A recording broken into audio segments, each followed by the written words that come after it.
आज के इस अंक में कक्षा 11वीं की छात्राओं के लिए जो गणित समूह से हैं उनके लिए त्रिकोणमिति से संबंधित मूलभूत अवधारणाओं के आधार पर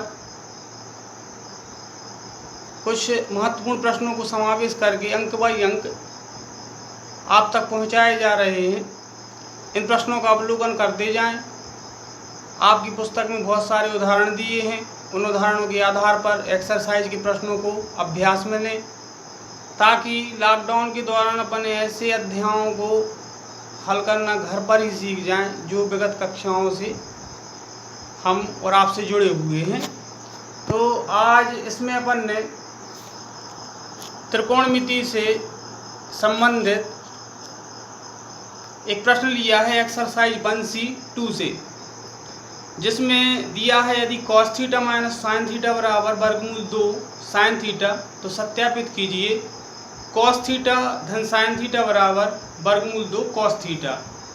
तो इसमें ध्यान रखना है जो चीज़ दी गई है उसका प्रयोग करके अपने लिए प्रमाण करना है, प्रमाणित करना है, सिद्ध करना है। लेकिन जो चीज़ सिद्ध करना है उसका प्रयोग अपन बिल्कुल भी नहीं करेंगे। जो स्थिति अपन को प्रश्न में दी गई है उसका प्रयोग करके अपन दी गई स्थिति को सिद्ध करेंगे। जैसे क्या दिया है cos थीटा ऋण साइन थीटा बराबर वर्गमूल 2 साइन थीटा। तो यहाँ पे लिया अपन ने दिया है cos थीटा ऋण साइन थीटा बराबर वर्गमूल 2 साइन थीटा। इसको समीकरण नंबर 1 दे दिया। इस स्थिति पर बार बार अपने लिए विचार करना है। तो समीकरण 1 का दोनों पक्षों में अपन वर्ग करेंगे। समीकरण 1 का दोनों पक्षों में वर्ग करेंगे तो यहाँ पे cos थीटा ऋण साइन थीटा पूरे का वर्ग, बाएं पक्ष का वर्ग हो गया, वर्गमूल 2 साइन थीटा दाएं पक्ष का वर्ग हो गया। अब यहाँ पे देख रहे होंगे कि यहाँ पे एक सर्व समीकरण प्राप्त होती है a ऋण b पूरे का वर्ग। तो विगत कक्षाओं में अपन इसका अध्ययन कर चुके हैं, तो इसको a ऋण b पूरे के वर्ग वाली सर्व समीकरण में अपन परिवर्तित कर देंगे। तो a ऋण b पूरे के वर्ग वाली सर्व समीकरण का मान होता है a वर्ग ऋण 2ab धन b वर्ग, या a वर्ग ऋण 2ab धन b वर्ग, और इसका दूसरा मान होता है a वर्ग धन b वर्ग ऋण 2ab। तो इन दोनों सिद्धांतों में से आप किसी भी एक सिद्धांत का प्रयोग करके दी गई स्थिति को सर्व समीकरण में पुटअप कर सकते हैं, प्रतिस्थापित कर सकते हैं। तो यहाँ पर cos वर्ग थीटा धन साइन वर्ग थीटा ऋण 2 cos थीटा साइन थीटा बराबर में वर्ग और वर्गमूल कैंसिल हो जाएगा। वर्ग और वर्गमूल कैंसिल हुआ तो यहाँ पर केवल 2 मिलेगा, लेकिन यहाँ पे साइन थीटा का वर्गमूल नहीं है, इसलिए साइन थीटा का वर्ग क्या हो जाएगा, साइन वर्ग थीटा। अब देखें यहाँ पे cos वर्ग थीटा धन साइन वर्ग थीटा ऋण 2 cos थीटा साइन थीटा। इस मान को अपन 2 साइन थीटा cos थीटा भी लिख सकते हैं। जैसा भी अपन अपनी व्यवहारिक प्रणाली में समझे कि अपन इसको किस प्रकार से लिख सकते हैं, दोनों क्रम सही माने जाएंगे। तो इतने मान का पक्षांतर कर देंगे बाएं पक्ष से दाएं पक्ष में, और इतने मान का पक्षांतर कर देंगे बाएं पक्ष से दाएं पक्ष में। तो पक्षांतर करने पर मान परिवर्तित नहीं होंगे, लेकिन उनके चिन्ह बदल जाएंगे। तो जो ऋण में है इस तरफ आएगा धन में, वो जो धन में है तो इस तरफ आएगा ऋण में। तो मूलभूत अवधारणाएं हैं, अनुभव में है अपने। तो इसका मान आ जाएगा cos वर्ग थीटा धन साइन वर्ग थीटा। इसका पक्षांतर किया तो धन में था, यहाँ पे किस में आ गया, ऋण में आ गया, 2 साइन वर्ग थीटा। जे स्थिति ऋण में थी तो जो किस में प्रदर्शित होने लगेगी, ये धन में आने लगेगी, 2 cos थीटा साइन थीटा।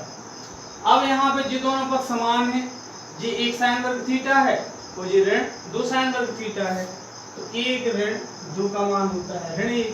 तो इन दोनों पदों का जब अपन समायोजन करके अंतर निकालेंगे तो इस दोनों पदों का मान आएगा ऋण साइन वर्ग थीटा। इस चीज का विशेष ध्यान रखें। ऋण चिन्ह पे विशेष जोर दिया गया है। यहाँ पे cos वर्ग थीटा ऋण sin वर्ग थीटा बराबर 2 cos थीटा sin थीटा। अब देखें स्थिति, cos थीटा धन sin थीटा बाएं पक्ष में चाहिए और वर्गमूल 2 cos थीटा दाएं पक्ष में। तो जैसे ही इस पद को आप प्राप्त करेंगे तो अपने अनुभव में स्मरण करने लगेंगे कि ये भी एक सरल समीकरण है। ये कौन सी सरल समीकरण है?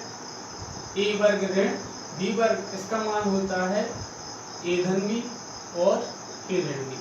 a ऋण b को पहले लिख सकते हैं, a धन b को बाद में, दोनों क्रम सही है। तो यहाँ पे एक कोष्ठक में दोनों जुड़ जाएंगे।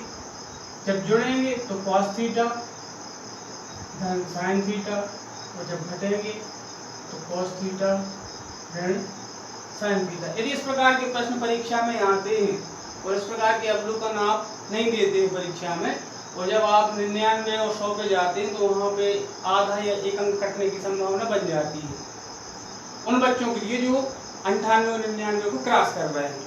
और जो बच्चे मतलब 70-75 पर हैं, उनकी उत्तर पुस्तिका पर इन अवधारणाओं का विचार सूक्ष्म रूप से नहीं किया जाता है। इस प्रकार से cos थीटा धन sin थीटा, cos थीटा ऋण sin थीटा बराबर 2 cos थीटा sin थीटा, बाएं पक्ष में ही रहेगा। अब दिया गया था cos थीटा ऋण sin थीटा, ध्यान में रखना है cos थीटा ऋण sin थीटा का मान कितना है? वर्गमूल 2 sin थीटा। तो इसकी जगह पर अब क्या प्रतिस्थापित करेंगे? वर्गमूल 2 sin थीटा। तो ध्यान रखना, इसकी जगह पर अब जब अगली पद में मान आएगा तो वो क्या प्राप्त होगा? cos थीटा धन sin थीटा, और यहाँ पे मान रखेंगे तो मान क्या मिलने लगेगा? वर्गमूल 2 sin थीटा बराबर 2 cos थीटा sin थीटा, बाएं पक्ष में यथावत रहेगा। इसका अपन पक्षांतर कर देंगे। जे वाली स्थिति यहाँ पे गुणा में है, पक्षांतर करेंगे तो किसमें आ जाएगी? भाग में। सरलतम स्थिति है cos थीटा धन sin थीटा बराबर 2 cos थीटा sin थीटा, और पूरे के बटे में वर्गमूल 2 sin theta. 2 cos theta sin theta, ये तीनों जो स्थितियां दी हैं, 2 cos थीटा और sin थीटा, ये तीनों गुणनफल में है। उसी प्रकार वर्गमूल 2 और sin थीटा भी क्या है? गुणनफल में है। पूर्व के अध्ययन में अपन ने देखा है 7 गुणित 4 गुणित 5, यहाँ पर 3 गुणित 7 गुणित 4, तो 7 से 7 कट गए, 4 से 4 कट गए। ऐसी स्थिति यहाँ पर दी है। तो इसको अपन देखें, sin थीटा से sin थीटा कट गया। अब यहाँ पे प्राप्त मान क्या है? 2 cos थीटा और इसके बटे में वर्गमूल 2। तो जो स्थिति सिद्ध करना थी उसका बायां पक्ष तो दिखने लगा, लेकिन दायां पक्ष दी गई स्थिति के अनुरूप नहीं है। तो अपन ने हर के परिमेयकरण की अवधारणा का अध्ययन किया है, तो इसमें हर के परिमेयकरण की अवधारणा का उपयोग करेंगे। तो वर्गमूल 2 तो हो जाएंगे 2, वर्गमूल 2 को अपन यथावत रखेंगे। तो अगले मान में मिलेगा cos थीटा धन sin थीटा बराबर 2 cos थीटा गुणित वर्गमूल 2, और वर्गमूल 2 हो गए 2। इस 2 से इस 2 को काटेंगे क्योंकि ये करनी से पृथक है। इस 2 से इस 2 को नहीं काटेंगे, करनी से पृथक नहीं है। तो वर्गमूल 2 से वर्गमूल 2 काट दिए। तो यहाँ पे क्या मिल रहा? cos थीटा गुणित वर्गमूल 2। अब cos थीटा गुणित वर्गमूल 2 को अपन लिख सकते हैं वर्गमूल 2 गुणित cos थीटा। तो इस प्रकार से cos थीटा धन sin थीटा बराबर वर्गमूल 2 cos थीटा अपन ने प्राप्त किया, और ये अपने लिए प्रूव करना था। तो सभी छात्राएं इस प्रश्न को सहजता से लें, भले ही आपसे इसकी गतिविधियां आती हैं, लेकिन जो बच्चे मतलब इसको समझने के लिए तैयार थे, हमने संक के माध्यम से इस प्रश्न को आप तक भेजा है। त्रिकोणमिति से संबंधित जितने भी प्रश्न हैं, यदि उन प्रश्नों में आपको किसी भी प्रकार की समस्या महसूस होती है या दिखती है, तो आप त्रिकोणमिति प्रश्नों को आप ग्रुप में डालें। उन प्रश्नों को हम हल करके आप तक भेजेंगे। यदि हमारी संभावना उन प्रश्नों से पूर्णतः सही नहीं होगी तो हम अपने आदरणीय जैन सर से संपर्क करके आपकी समस्या को हल करने का प्रयास करेंगे। और इस इकाई को इसलिए लिया है क्योंकि यह इकाई बहुत महत्वपूर्ण है आपके जीवन काल के लिए। किसी भी कंपटीशन एग्जाम में जब आप पार्टिसिपेट होते हैं तो निश्चित रूप से ट्रिग्नोमेट्री से रिलेटेड 3, 4 या 5 क्वेश्चन आपको एग्ज़ाम में प्रोवाइड किए जाते हैं, जिसमें से आप 4-5 नंबर आसानी से ले सकते हैं। तो इस प्रकार के प्रश्न आपकी एक्सरसाइज में दिए हैं। उदाहरणों के आधार पर आप एक्सरसाइज के प्रश्नों को हल करें, फिर उनमें से जो प्रश्न आपसे नहीं बन पाते हैं वो प्रश्न आप ग्रुप पे भेजें, आपकी समस्या का हल निश्चित किया जाएगा। तब तक की सभी बच्चों के लिए धन्यवाद।